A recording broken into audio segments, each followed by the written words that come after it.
Well, I'm Tunde Adelakun. I am what people call Mr. African Football.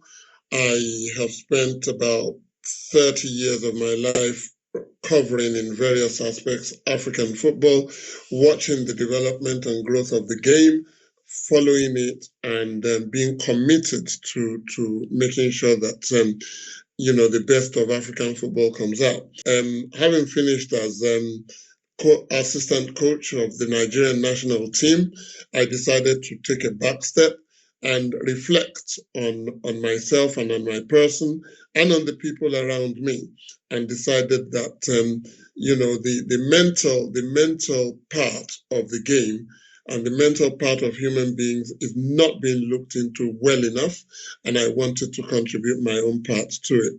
Hence the formation and the starting of Tunde Talks as well, which is a platform through which we get people to talk to us, or I get to talk to people rather and listen to them as well on their mental challenges and how I can use my life in football, to relate with what they have gone through in the course of their lives. You are looking at the mental aspect of the football, and that is very interesting. But I want to take a moment back and try to understand you a little bit better. So, were you born in UK or in Nigeria? Then you come to UK. I don't know if you want to say anything about that.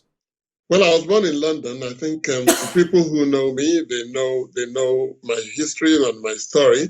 I was born in London many many years ago, it seems now, and I was born in London. I spent my formative years in London, and then went back, obviously because I had no choice. My parents were going back to Nigeria, so I went back to Nigeria with them.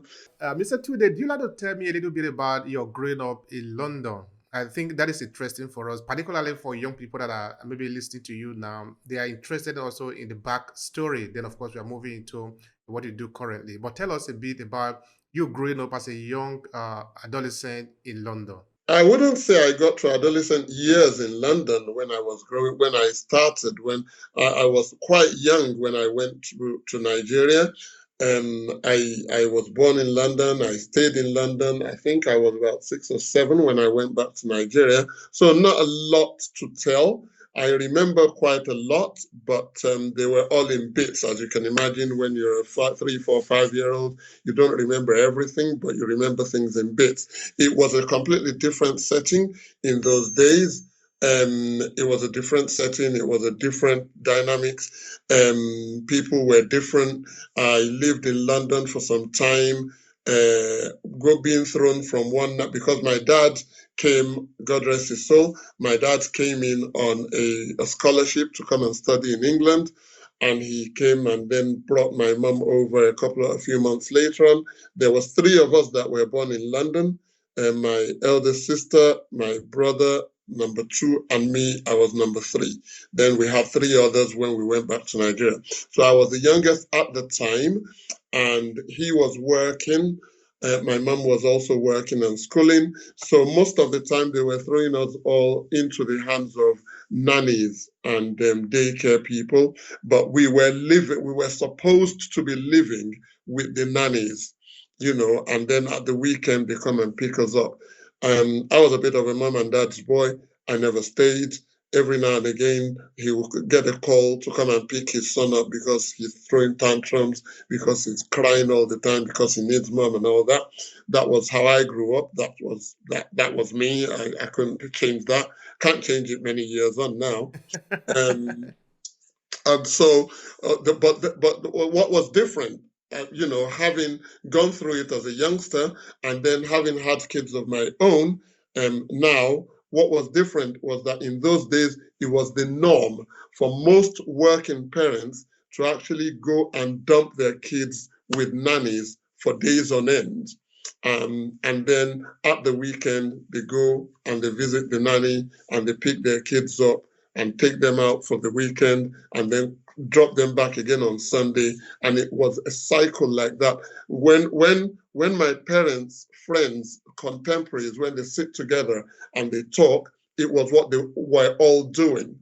It was the norm. It was what they were all doing at the time. And then at some point, we had to move from London to Mansfield, which is in Nottinghamshire. up north, about 3 hours away from London. And we had to move there because my dad got a job at the valuation office of the Inland Revenue.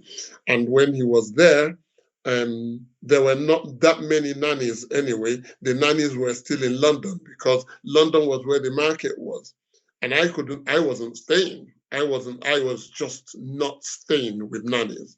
And it was a bit of a drag for them to actually come all the way from Mansfield after a hard day's slog at work, for them to be called to say, come and pick Tunde up because he's not settling. So at the end of the day, we went back to Mansfield, and then they got a living couple, an elderly couple, to come and live with us, looking after me, and later on my older siblings. They were fine. They were fine.